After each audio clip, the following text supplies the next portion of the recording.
او دریم نمبر حکم چې کوم دی هغه د زکات ته چې تاسو کوم مال راغړی دی الله در مال درکړی دی هغه مال کې د الله حق ادا کا دا حق الله تبارک و تعالی د تانا غواړي او قرآن پاک کې د 70 نه زیات ځایونو کې مسر الله تبارک و تعالی د زکات تذکرہ کړی دا مختلف الفاظ سره د دین دا معلومیږي چې الله تبارک و تعالی په نسبت باندې څنګه چې موږ لازمي دي دا شان د زکات هم هغه لازمي دي دا ورکول لازمي دي هم دقه وجوا چې کله نبی کریم صلی الله علیه وسلم د دنیا نه لاړ او پردا غو فرمایلا نو بعض خلق داسیو چې غوزان د مسلمانان به کمزوري مسلمانان هغه به وی چې مونږه کریمو مو وی مونږ د مزونه هم کو لیکن مونږ زکات بنور کو زکات حکم کې سسلو ابو بکر صدیق رضی الله تعالی عنه فورا حکم ورکو چې والله لو قاتلن من فرق بین الصلاة والزکاه زما دې په الله باندې قسم وی زبا هغه خلق سره خامخا ضرور به ضرور جنگ کوما کم چې زکات کې او مس کې فرق کوي څنګه چې الله مس فرض کړی دی دقه شان د الله تبارک و تعالی زکات فرض کړی دی لہذا سړی وی زه مزونه کوما تلاوتونه وکوما ذکر وکوما زبا هر کار کوم نیک عمل چې سم بدن سره تعلق ساتي لیکن ما نه دی الله روپے نه غواړي زکات بنور کوما نو که سړی دی نه مټکر دی د کافر دی او که مټکر نه دی دی ورکینا نو غټ گناهګار دی الله تبارک و تعالی پخپلا او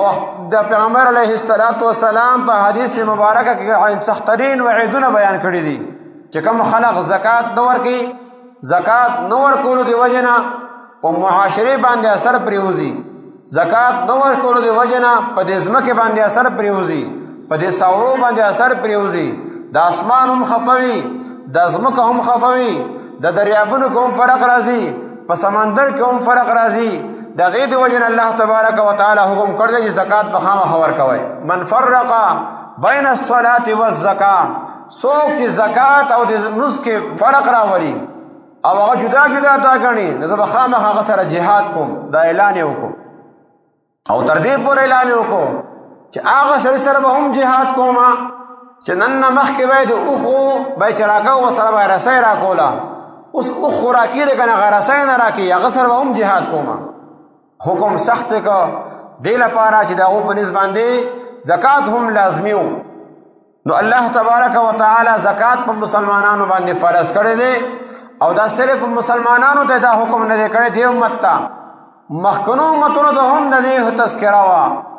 الله تبارک و تعالی حکم کړی وو مخکنو انبیاء علیهم الصلاۃ والسلام ته او دغه امتونو ته دا حکم وو چې زکات به ورکوي البته طریقه مختلف وا څنګه چې د دې امت کې مکی دور کې حکم او زکات ورکوي لیکن دغه تفصيلات په 9 هجری کې بیا الله تبارک و تعالی بیان کړی دی 8 هجری کې دغه نه مخ کې دغه صرف زکات حکم او چې زکات ورکوي څومره مال ورکوي او چاله ورکوي کم مالونو کې زکات فرض دی د دې مصرف کم یو دی دا الله تبارک و تعالی بیا مکمل طور باندې هغه بیان کړی دی الله تبارک و تعالی صرف مونږ ته حکم نه دی کړی بلکې مخکرو انبیاء علیهم الصلاۃ والسلام ته هم ذکر کړی دی او الله تبارک و تعالی دا حکم داسې معمولی حکم نه دی دا ډېر غټ حکم دی د دې وجه نه دی مخکرو انبیاء علیهم الصلاۃ والسلام ته هم کړی دی په 19 سپاره کې په سورۃ الانبیاء کې الله تبارک و تعالی فرمایي واوحینا الیہم فعل الخیرات واقام الصلاة وإيتاء الزكاة وكانوا لنا عابدين حضرت ابراہیم علیہ الصلاة والسلام حضرت اسحاق علیہ الصلاة والسلام او حضرت یعقوب علیہ الصلاة والسلام دا اولو العظم پیغمبران دی دو تماسو حکم کړو اوحینا الیہم فعل الخیرات د خو کارونو حکم دو تما کړو لیکن بیا دو کارونو جدا واقام الصلاة وإيتاء الزكاة دو ته ما دا حکم کړو چې مونځ به کوئ قایموئ زکات به ورکوئ و اقام الصلاة و ایتاء الزکات ابراهیم علیہ السلام ته هم حکم دی مونځ کوه زکات ورکوه اسحاق علیہ السلام ته هم حکم دی مونځ کوه زکات ورکوه یعقوب علیہ السلام ته هم حکم دی چې مونځ به کوئ زکات به ورکوئ وکانوا لنا عابدین او دا ټول زما بندگانو هغه بندگان چې عبادت گزار بندگانو لیکن دو ته هم حکم د زکات او زکات به ورکوئ د اسماعیل علیہ السلام تذکرہ دا د ابراهیم علیہ السلام بل زوی دی او د نبی کریم صلی الله علیه وسلم نکونو کې دی الله تبارک و تعالی داغه تذکرہ کوي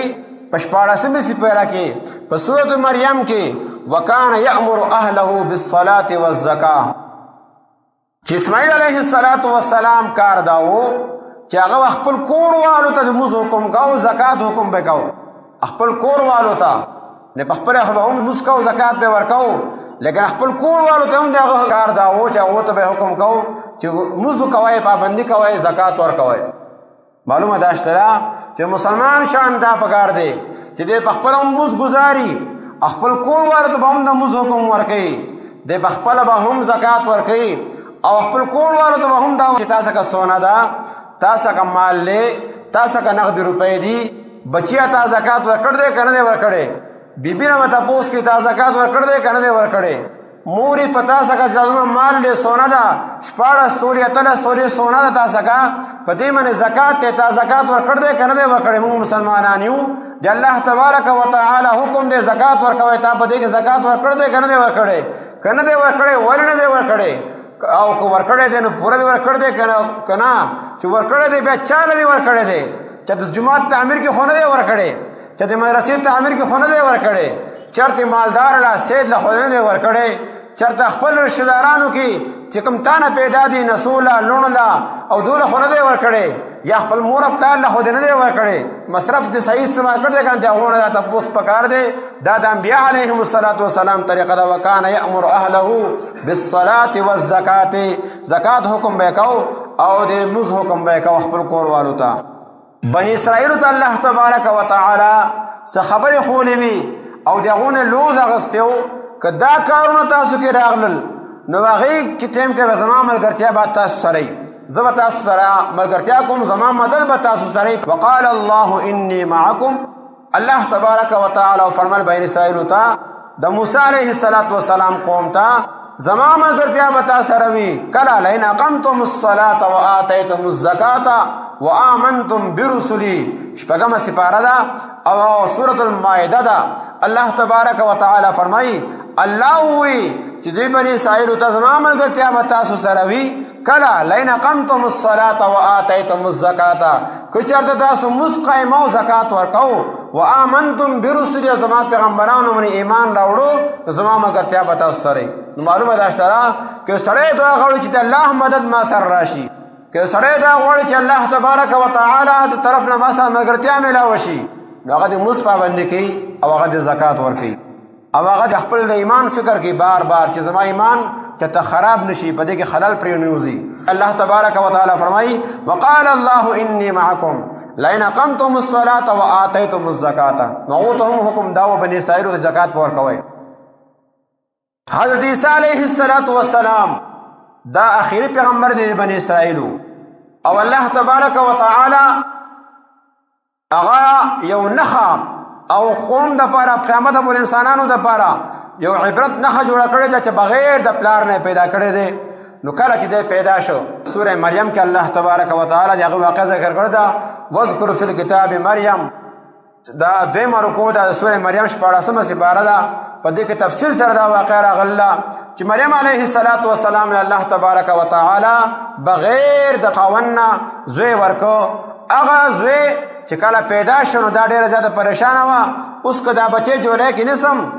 خپل کور ته زم نو خلق به وی چې دا خو بدکار و ځکه چې دا خو په بیت الله کې دنه بیت المقدس کې دنه د دې پرورش شوی دی او دا ساتل حضرت زکریا علیه السلام دا د دې پلار نیک انسانو دا بخپل نیک او وسپوري بچي د کمی غان راغې بچي خو بغیر د خاوند نه پیدا کیږي نو کله چې پیدا شو نو الله تبارک و تعالی و طرفنا ته حکم وشو چې دا چې خلق تانه تاسو کینو وتو وشنن ما روزنی والله زه خبرې نه کوم دې بچي نه تپوس کوئ بچی به تاسو له جواب راکړي نو هغه څه جواب کې ورکړو کیف نکلم من کان فی المهد صبیا هغه ماشوم چې لا جولی کې دی اوس پیدا شوی دی هغه سره موږ څنګه خبرې وکړو دا خو ناشنا خبره ده د الله تبارک وتعالی حضرت عیسی علیه السلام گویا کو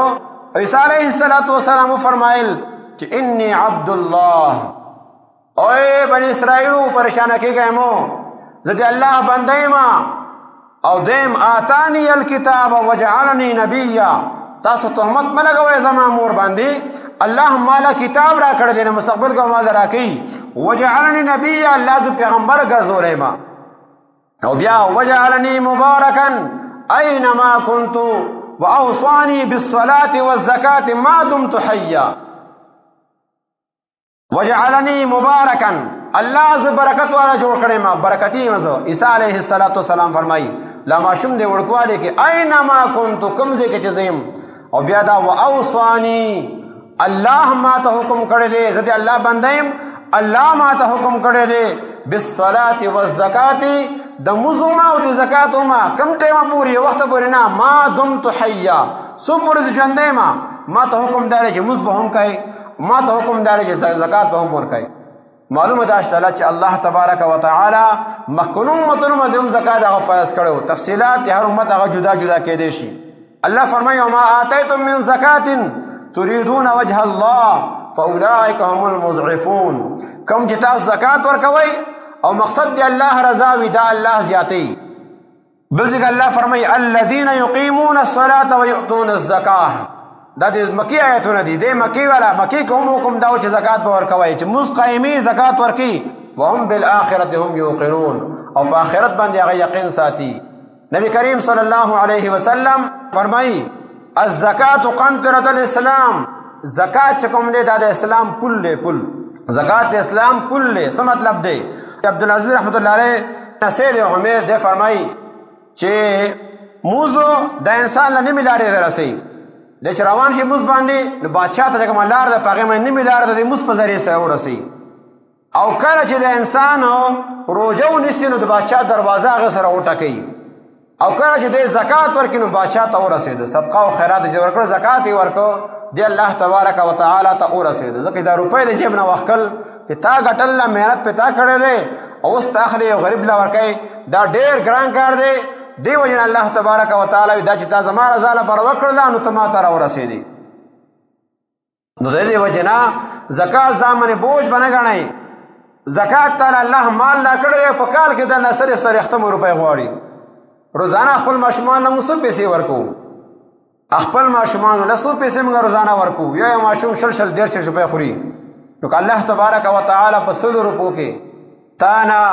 د کال نه وروسته 2.5 روپۍ غواړي د 2.5 روپۍ کې مال راکړه او هغې کې بیا تا ته هم ښایسته حکم کړی دی چې مال نه خپل د رور له ورکړه خپل د ترور له ورکړه خپل د ماما له ورکړه دا ګاونډي چې کوم غریب دی ده له ورکړه څومره چې قریبي رشته دار وي غریب وي ډبل اجر به د الله کومه دو ته ورکړه نو الله تبارک وتعالی پیغمبر فرمایي دا د اسلام پل دی